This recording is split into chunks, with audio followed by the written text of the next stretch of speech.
Stephanie Vaughn. I'm from the Department of English Program in Creative Writing.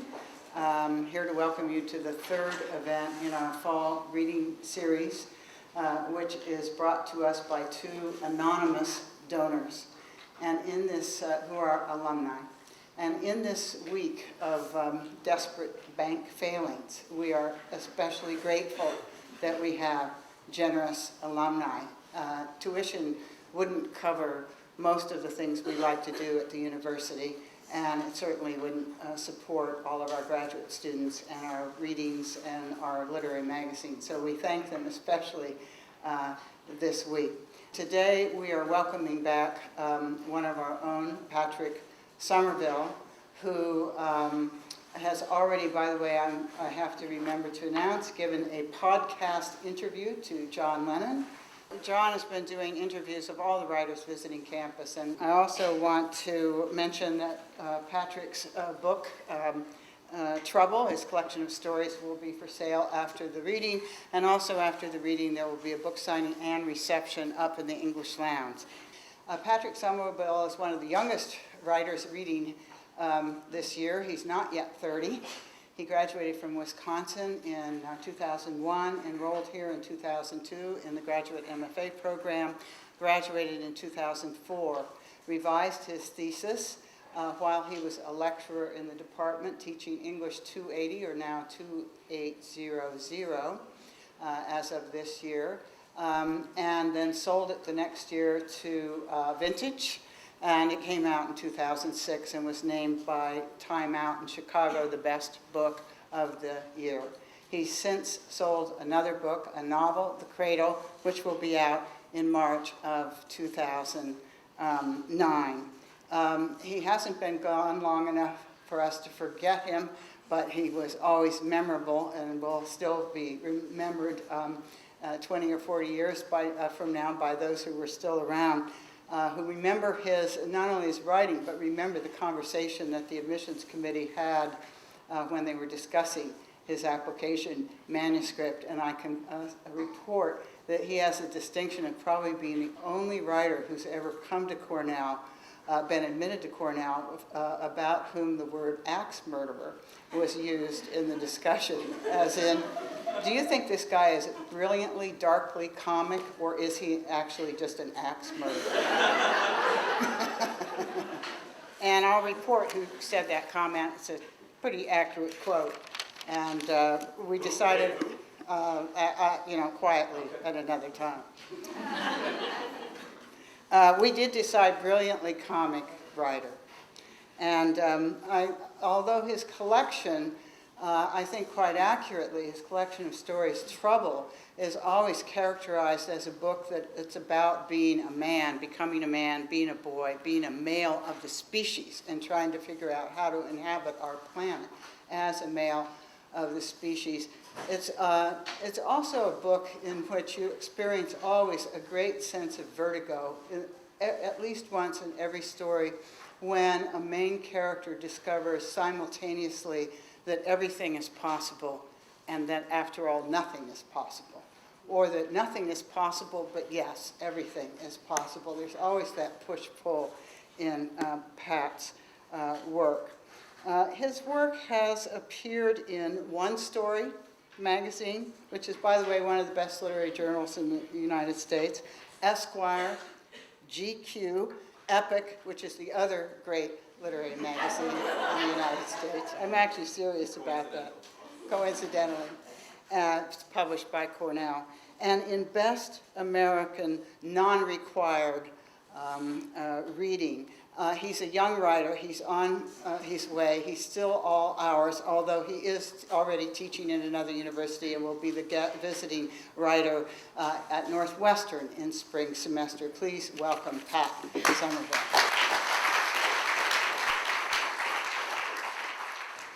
Hi, everybody. Thank you very much for coming out. I didn't really think probably long enough about what I would say just to start out, other than I am tremendously honored to be invited back here to read in this context, in the same room where I sat and watched so many readers and enjoyed myself as a student here. And it's really wonderful to see so many old friends from the faculty and staff. I've not been a professor, so I don't know what it feels like from that end, but there's no one left now who I went to school with. I have no colleagues left, I don't think, I think there's probably some PhD people lurking somewhere that maybe I knew who are still here, but the only faces that are the same are the teachers that I had. So strange from this angle. I bet it's really strange from your angle. But I've been feeling nostalgic since I got here, and walking up the street today just now, I haven't been to Ithaca for 3.5 years, and it felt exactly the same right over there, just walking up the street. It was like I never left. And I think that's because coming here and being in the MFA program was just a remarkably important time in my life, and a time where I think I went from being a dilettante or someone with vague ideas about writing to having the time and being given the instruction to become an artist, I guess. And so it's permanently embedded in my imagination because of that. So thank you to every one of the teachers and that I had, and everyone in the staff that I had too. So what I'm going to read, and this has been determined in terms of all the nostalgia too that I was talking about, is I'm going to read a really short little thing from the book. It's really a vignette. It's not even a short story. And it's called The Train. It's just 2 pages, and it's something that I wrote well before I arrived here. It's one of the first things I ever wrote, actually, and I was an undergraduate. I think I was 20, and I did revise it substantially here while I was here because it was so messed up and not good, but I still like the idea of it. And I think there's something simple to it that is important to me, and also there's, just that it's that old, and I managed to convince the editor to let me put it in the book too. I like that there was something about that too. And finally, instead of reading a short story, I'm going to read the beginning chapter of The Cradle, the novel that's going to come out in a couple of months, because I feel like somehow the strange simplicity that's in this tiny little vignette is also in this novel.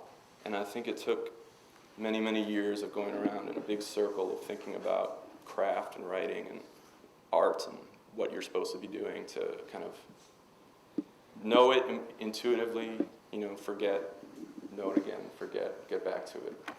So I'll let you be the judge, I guess, if you see any similarities. But this first thing is called The Train. It was around midnight when they left the party and went to the granary. Seth didn't know if that's what it was, if someone who knew would call it a granary. It was built around train tracks, built so a train could pull in underneath it and grain could be dumped into a car.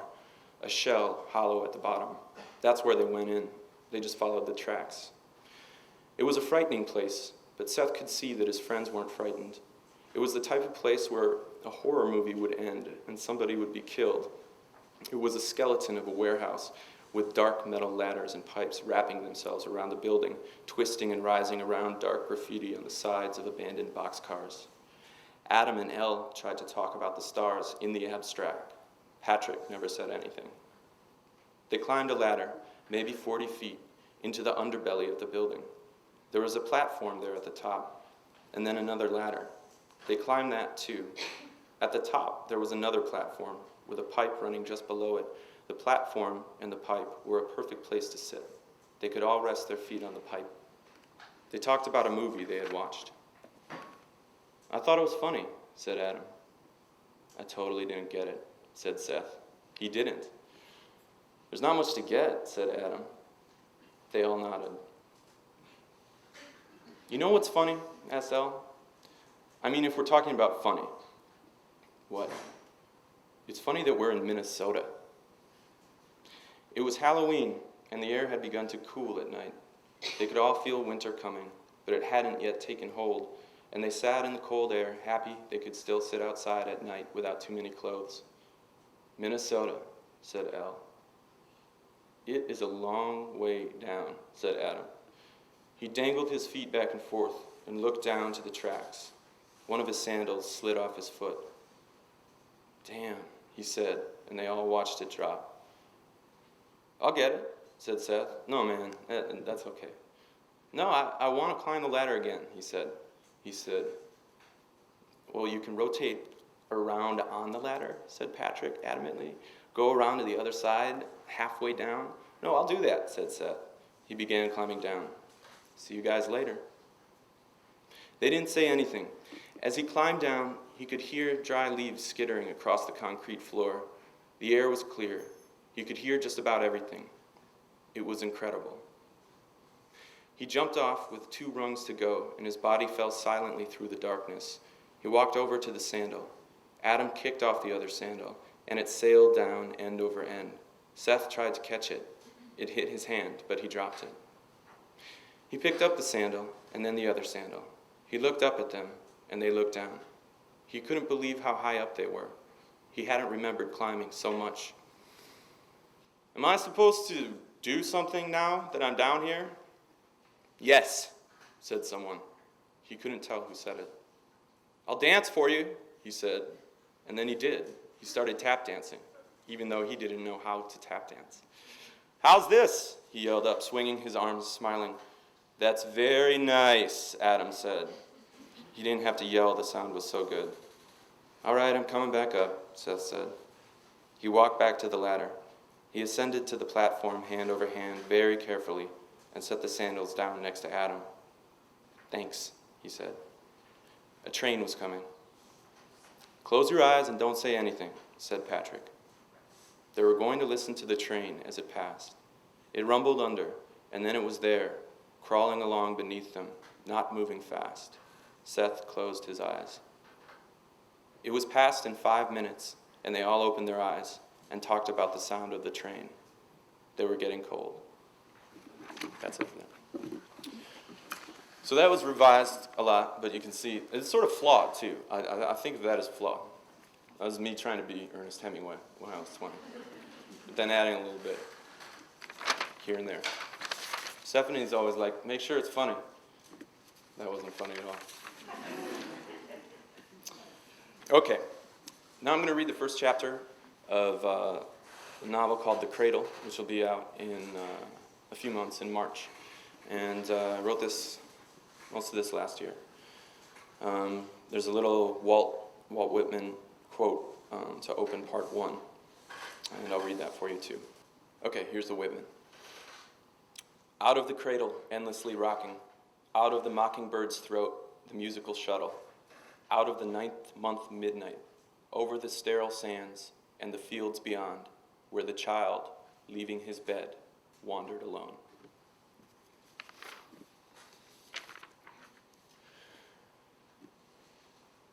Chapter 1.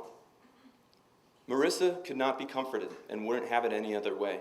The cradle for the coming baby had to be the cradle she'd been rocked in as a child.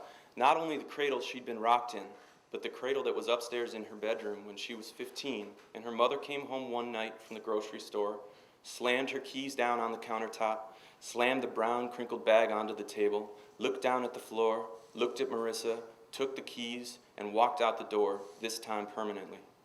10 days later, there had been a robbery at the house. Wouldn't you know it, many of Mrs. Caroline Francis's favorite things had been stolen, and not very many of anyone else's favorite things had been stolen.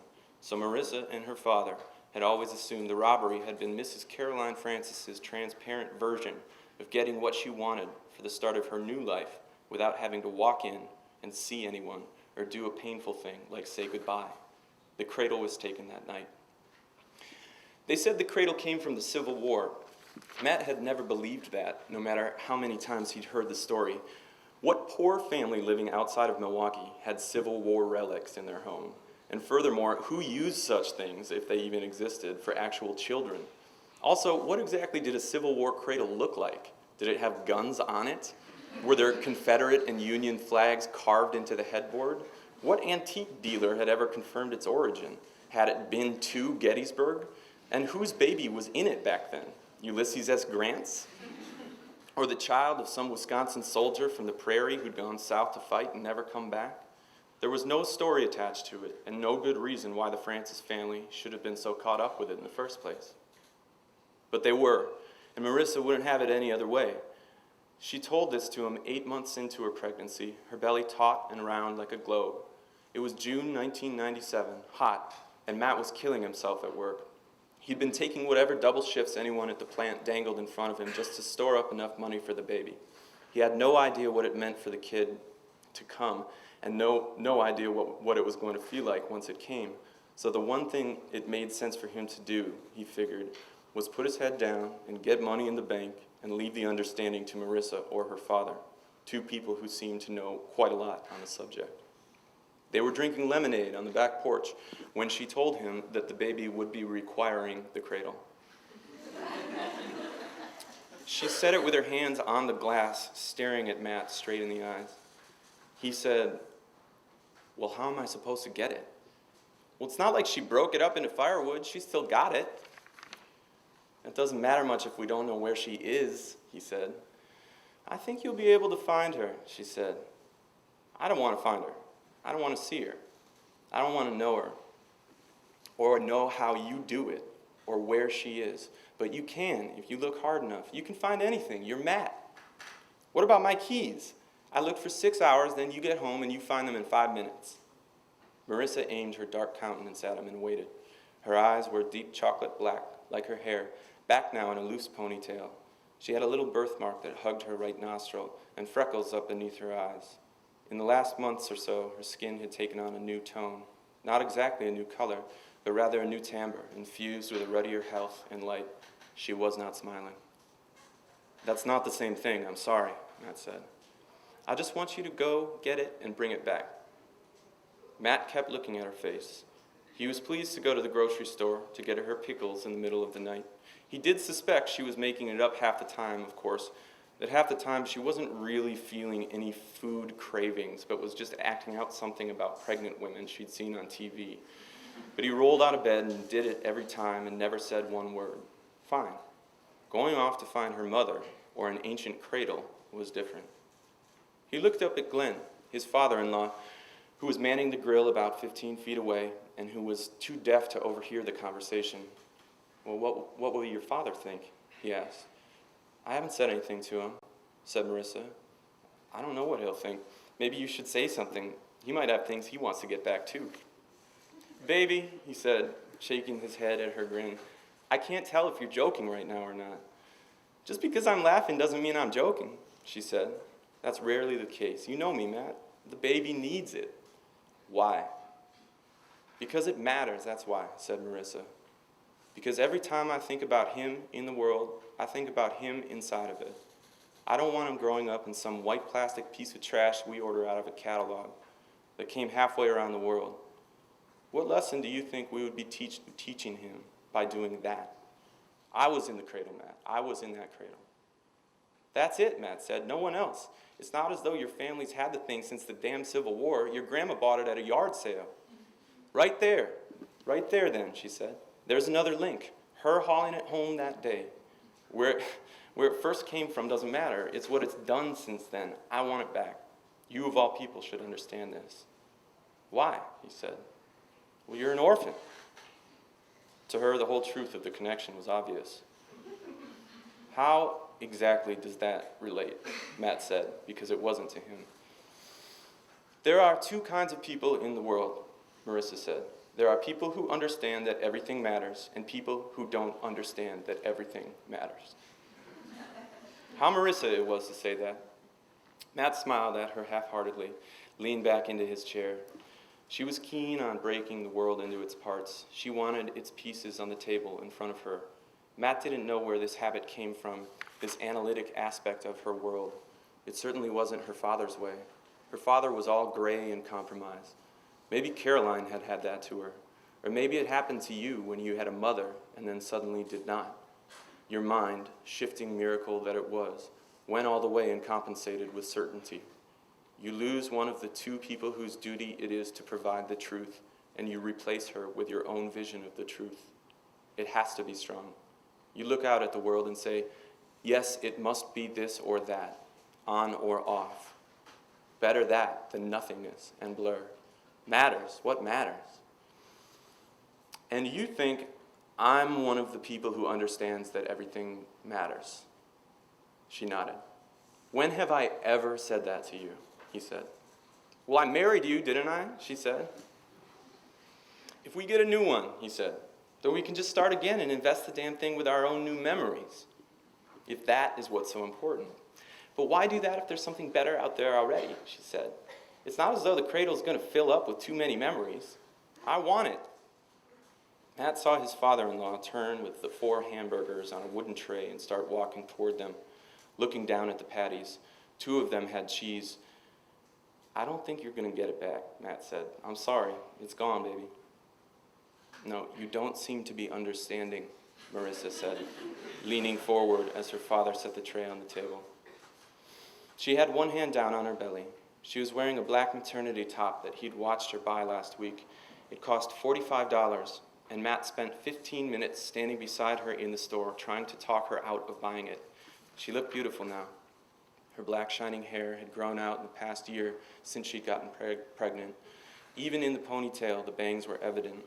There were the bangs that were in style with even younger girls, those Matt had seen at the UWM campus, those that Marissa probably saw when she was at work. Something about all those young girls on their way to a different life made her take their haircuts. When he met her, it was cut short. She had been playing croquet in the middle of the park for some crazy reason, and he'd been sitting on a bench smoking. Already the sliced tomatoes, onions, ketchup, and mustard were out on a paper plate. The buns were still in the plastic bag. "Understanding what?" Glenn asked softly. He looked at his daughter, then at Matt. "A man goes off to cook hamburgers and suddenly there are secrets?" Marissa kept looking at Matt, and he understood her look to mean it was up to him to choose whether or not to tell Glenn about the request. But this was silly to Matt. Either telling him or not would mean he agreed to the conceit of what his wife suddenly wanted him to do, out of the blue, as though it were a legitimate request to make, as though she were after pickles. He didn't say anything. He took one of the patties without cheese and made a burger for Marissa with many onions, then squirted ketchup and mustard onto it, all under her watchful eye. After he passed it to her, he took 2 for himself, one with cheese, one without. As he was making his own, Glenn said, "Tornado touched down near La Crosse last night." "Oh, great, Daddy," said Marissa. "If we lived like 300 miles from here, we might have been sucked away into Oz." "I'm relating a piece of news about the weather, darling." She smiled mischievously, bit into her hamburger. This had been happening. Since she was pregnant, she thought she was allowed to do anything and say anything to anybody. It gave Matt a sense of what she must have been like at 15, how difficult for Glenn to handle on his own. As she was chewing, she again turned her gaze to Matt. He watched her. Eventually, he shook his head and she smiled just a little bit. She had mustard on her lip. "Sorry, Daddy," she said, turning to him. "I'm cranky." "Well," said Glenn, raising his eyebrows, holding his burger in front of his mouth, looking at the fence at the edge of the yard. "That is not exactly new." He smiled, then looked at her, then looked at Matt, making sure that his idea of a very funny joke did not cause anybody pain.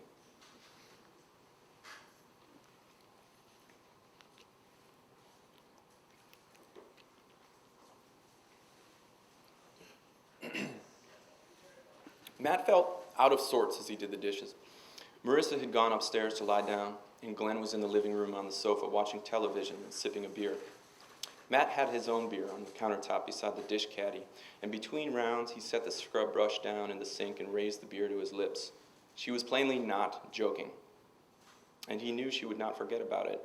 Other people he knew would forget about it. Other people he knew, in fact all the people he knew, got ideas in their heads from time to time about doing something that mattered. A chance came to do something that fit well into the story of your life, and you either had the choice to take it or not take it. He even had that feeling once in a while, but he let it go too. The difference was that 99.9999% of other people let that feeling go after about 15 minutes. His wife would not. The best example of it happening to him was a moment when he'd suddenly decided it was important for him to find his parents. He was 22, and he had been grinding away at work at Delco for 3 solid years already. He'd never thought much about finding them before. Sometime around age 7 or 8, He just told himself he had no natural parents. And until that moment, playing pool with Eric Granderson and the Riley brothers, he had continued to believe it, as though it were a truth akin to gravity. They just didn't exist. He was delivered by a stork. But that night, as he leaned down with the cue resting on his fingers, sizing up a split at the other end of the table, the whole invisible big idea blocking his way vanished, and before he even took the shot, he missed. He realized he had to find them. There were too many questions. There was too much history and too much pain caused by their whispering departure to let them escape so easily. He spent a week calling foster homes and then an adoption agency. At times, it felt like it was going to work, and his enthusiasm kept moving forward, as did his fear. Then he hit a wall, an answering machine. The sound of a woman's voice saying she was away from her desk, but please leave her a message. He did, many times, over and over again. Ma'am, hello, my name is Matthew Bishop. I'm calling to inquire about some time I spent in a few different foster homes, and I'd also like any information you might have about who might have given me up for adoption originally. Far more formal than how he ever talked. He'd even written the speech down on a slip of paper before the third call. But no answer came. So he backtracked, called the others again. They'd given him the woman's number again. Betsy something, Betsy Middlebrook. He left more messages, maybe 4 more. Ma'am, hello, my name is Matthew Bishop. Then one morning he woke up and decided he was done. All of the energy to pursue his parents was out of his system. It had left him like the heat of a fire leaving a chimney, entering the cold. He tried, and besides, he didn't need them. He had worked long enough and made enough to be comfortable inside a world with huge gaps of not knowing. It had been a crazy idea in the first place. It had been a foolish idea, a child's idea. And so he went back to living his life. Marissa was not the same way. Marissa just kept going when she wanted something, just like the black shirt. She waited him out, and she won the argument, not because Matt decided he thought it was a good idea, but because he realized the total cost of resisting the shirt was greater than $45. Finished with the dishes, Matt stood in the kitchen near the stairwell and picked his battle, either upstairs to Marissa, where her cradle plan urgings would probably continue, or into the living room to watch TV with his father-in-law. He didn't recall inviting Glenn to stay and watch TV. That sort of invitation was never actually required with Glenn, but Matt had a special place for Glenn because of the way he made himself at home. He was now 57 years old and worked in the administrative offices of a soap factory in the middle of Milwaukee. He'd been on the floor when he was younger, but had worked his way up through the years. And then, when he'd gotten arthritis in his knees, he'd worked his way across into the administrative offices. Matt went into the room and sat down on the sofa with him. "Great burgers, Dad," he said to Glenn. "You know how to work that thing." "Thank you," Glenn said softly, still watching the television. Matt noticed how low the volume was on the TV. Glenn had some kind of cop show on. The volume was so low that their voices were like whispers. This was not normal. Matt looked over at Glenn. Glenn said, "She has a sister, you know." "Who?" "Caroline," Glenn said, turning to him. "She had a sister. Marissa doesn't know this. If you want to find Caroline or the cradle, the best I can do is point you toward her sister. She lives in Sturgeon Bay." Matt kept staring at Glenn. He was not about to deny the conversation he'd had outside, but he was having trouble understanding how Glenn had heard it at all. "You become a superhero since the last time I saw you?" Matt asked him. Glenn smiled. "I've still got my tricks," he said. He set the remote control down on the coffee table, then very gingerly reached up to his ear, dug around for a moment, and withdrew his finger. Matt leaned over and peered at the insect-like object Glenn held out for him. It was a tiny, flesh-colored hearing aid, so small that neither Marissa nor he had noticed it all evening. "You know they actually fit these things right into each person's particular ear hole?" Glenn asked. "No," Matt said. "I did not know that." "Well, they do. I got this one on Wednesday. I've been having a little trouble with it, however." "How so?" Matt said. Volume seems to be set too high, Glenn said. And he started laughing. I spent all Thursday blowing my head up every time I tapped the damn computer keyboard. It was like a war was starting. Isn't that something? Matt said. Glenn nodded, then sighed, replacing the hearing aid. Her sister, he said again, lives in Sturgeon Bay. It's her half-sister, actually. You can find something out there about the cradle, I would guess. Maybe even Caroline's there, too. And you never went looking for her yourself. Never, knowing this. No. Well, how do you know she's even alive? Matt asked. I don't care if she's alive. He stayed still for a long time. And Matt, despite the urge to do it, felt it would not be right to say anything else. Glenn looked lost inside of something big and deep, a cavern Matt could not accompany him through. So he turned back to the television and watched cops talking to one another. He couldn't hear them. Matt, said Glenn finally. Matt turned. His father-in-law was looking at the magazines on the table. The cop show was invisible. If you do go, and I'm not saying you should go or not go, but if you do go, and if somehow you find her, please do me one favor. Okay. Glenn turned his head from the magazines and finally looked at Matt. Please tell Caroline I say hello. Upstairs, 20 minutes after Glenn waved goodbye to his daughter, just one hand through the crack in the bedroom door, Matt sat on the edge of the bed and looked down at his wife. She had taken a bowl of ice cream with her, which she'd finished and set on the bedside table. He looked at the remains of the vanilla and a curl of something else, maybe caramel. At the bottom of the bowl, the spoon was propped up inside. Marissa was watching television, one of the evening talk shows, and Matt watched it with her quietly for a few minutes. When a commercial came on, he said, "Are you serious?" "I am serious," she said, not moving her neck, but flicking her eyes to him and watching him carefully. There was still some ice cream around her mouth. She changed into her pajamas, but was outside the covers. He looked down at her feet, and while he looked at them, she wiggled her toes. "Because I will find it for you," he said, "if you are. So help me. Do not start me on things unless you want them to be finished." He turned back to her and smiled. He liked to think of himself this way, as an unstoppable force. Of course, there was the matter of the answering machine.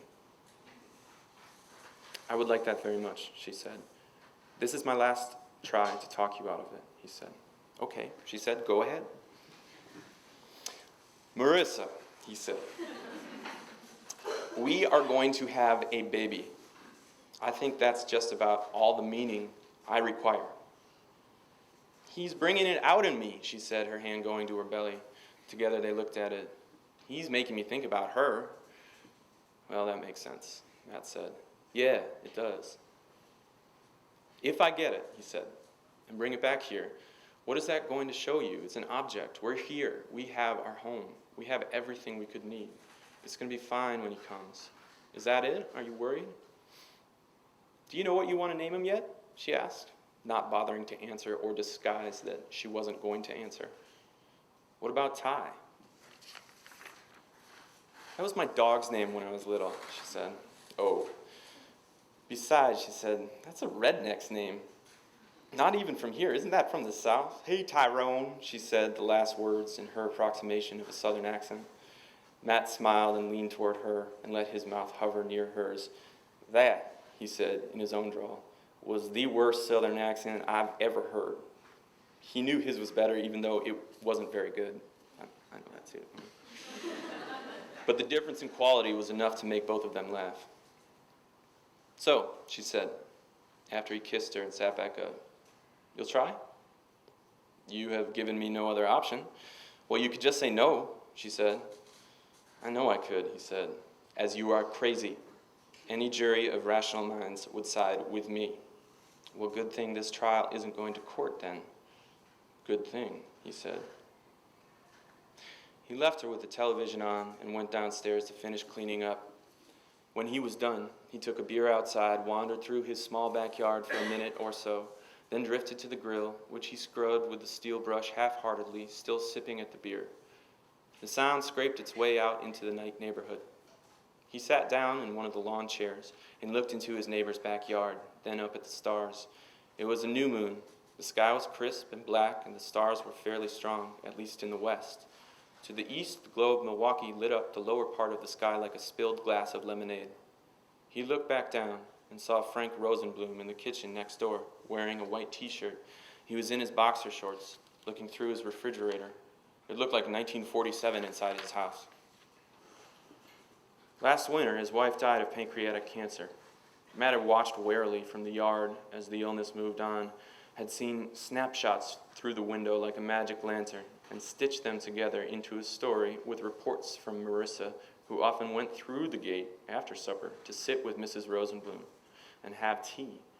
Matt, for the life of him, could not imagine what those conversations had been like, the specific details. As winter moved on and Mrs. Rosenblum faded, he began to understand that his wife was pursuing the answers to dark questions of her own. But again, just as he'd felt with Glenn earlier, he knew she'd be the only one able to understand. They had only just moved in and hardly knew their neighbors, but she'd gone over and over again, all the way up to the night Mrs. Rosenblum died. A few weeks later, in March, Matt had spoken with Frank across the fence about Frank's plan to trim the apple tree that hung into their yard. Frank apologized profusely, and Matt told him not to worry about it. They didn't mind at all. Frank thanked him. Then Frank simply cut the entire tree down one rainy evening. Matt stood in the kitchen, watching through the window as the old man cut through the tree in one slice of the chainsaw, then sliced it into smaller pieces, then hauled them around the house to the curb. He remembered the sound of the chainsaw's little engine going right alongside the rain on the roof. The stump of the tree, exactly 1 foot high, was still there. Thank you.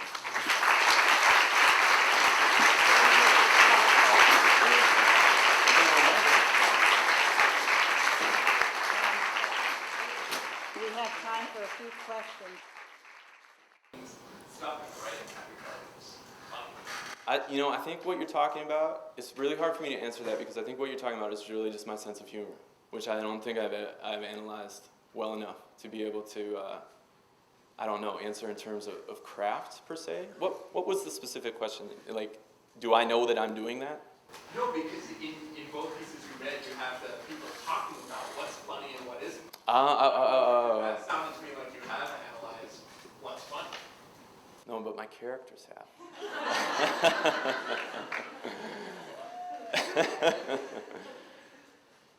I think that without probably saying too much about the answer to that question, I think that is just evidence of an ongoing dialogue with myself and checking, was that worth it? Is that worth it? But also there's, tonally, I always want the writing to feel like me, author, knows you, reader, is sitting with book, reading, story,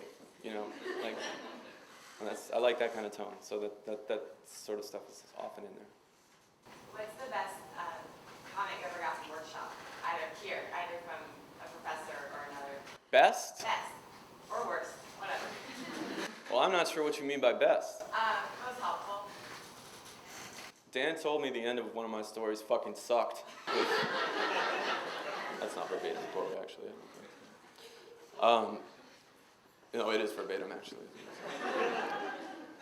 I would say, man, there's so many. And you become numb to it by the end also. But I think,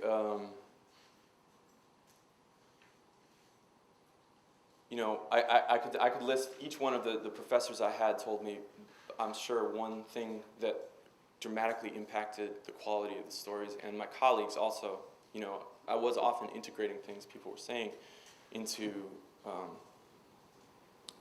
the stories themselves. But I think I'll give you a more general answer instead, just because it feels like there's just too many specific examples. That I think it was really the task was to be humble enough to admit when somebody was right, even though you felt defensive, to know when someone said something, that's right, even though I hate you for just saying that right now. You are right, because I know it in my heart that that's wrong. But also to be stubborn enough to know when someone was wrong about a comment. And 5 years later, I can remember something someone said about a story that I was like, hell no. And now I'm like, yeah, that was right. I should have listened. It was better that way. Reader last week said that the town that she grew up in was her inspiration for that book, and I was just wondering what your inspiration was. I've just not been asked that question, nor have I thought about it.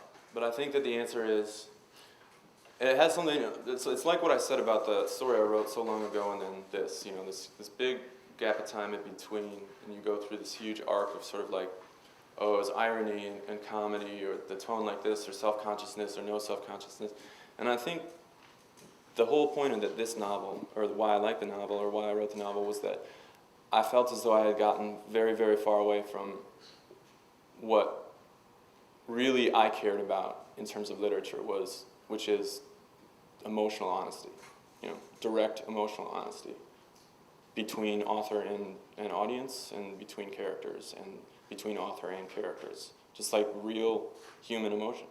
And I think that I had drifted in experimenting and trying to, be funny or trying to be this or that. And I think that I was just like, I'm gonna write a story that's just sad and real and has emotion in it, So like that, right at the end, right there, when he's looking at the dude in the tree, I think that moments like that, I think, are what I'm talking about right now. Yeah. Which authors have you been most influenced by? I'd say Charles Portis for humor issues. I'm like, he's a god to me. But John Cheever too for his short stories. But I feel like I don't have like one or two. I feel like I have had many phases. And I've had I love Faulkner. Nothing I write sounds like Faulkner at all. Nothing stylistically. And I love William Styron. Nothing I write sounds like him. And I love Walker Percy, and nothing I write sounds like him. Virginia Woolf has had a big impact on me too, because here, Molly's not here, I don't think, but Molly Height, first semester here as a graduate student, I took her class on Virginia Woolf, and we read every single Virginia Woolf book, which was one of the most valuable things that has ever happened to me in terms of me as a writer and me learning how to write. So, things I write don't sound like Virginia Woolf either, but I think I didn't care about representing consciousness until I read all of those books. So, it's really a big mishmash. I could list you 20 like that, but those are the big ones.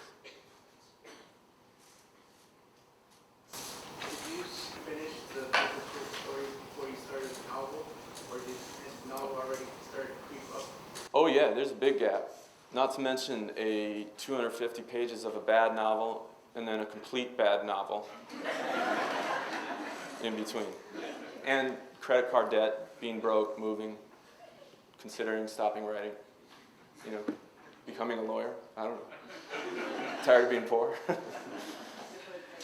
What significant differences in just the process were there, or was it just kind of You mean writing a novel versus writing a short story? You mean what was it like for me Yeah, for you. as I was sitting there writing? Or how was I different from the one time to the next? Being here as a graduate student, you were given a tremendous amount of time and expected to sit and write for hours every day. That's your job. And that's what your community does, in theory, supposedly, also. And I had my first year here was great. I had a crappy little apartment, and I sat in there for hours every day, and just was so happy I could work on short stories and not be a total weirdo for being into it, as it had felt in the regular working world. And so, I was reading a lot. I was trying different styles. I was trying to figure out how to write a short story, and that's how I remember this book. Kind of just these intense coffee, cigarette, hours and hours sitting at my desk in my apartment. But I wrote most of this novel at an arts colony in Virginia. The really pastoral kind of acreage, I don't know, just like farmland, beautiful. There were horses running around, literally. This was like a big, beautiful place. And I think, like I was saying to John earlier today too, I think I was not being hard on myself. And I think that was a difference. Like I was taking it a little easier on myself. And I think that was an important part of it, as opposed to, said failed novels in between. I was not trying to be profound, and I was not trying to be funny.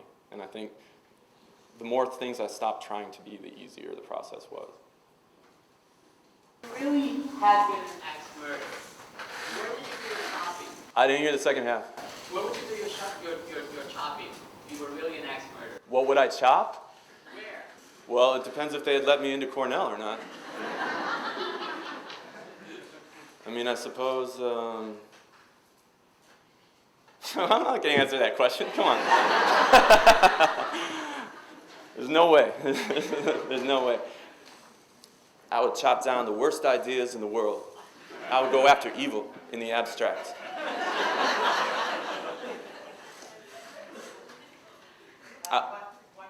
One more. I also wanted to point out that what you didn't say in my introduction is I did not get into the writing program. I was on the wait list. I thought you were going to say that. I still got a little edge. Speaking of X-Men, I was number 5. Not that I remember. One more, Green?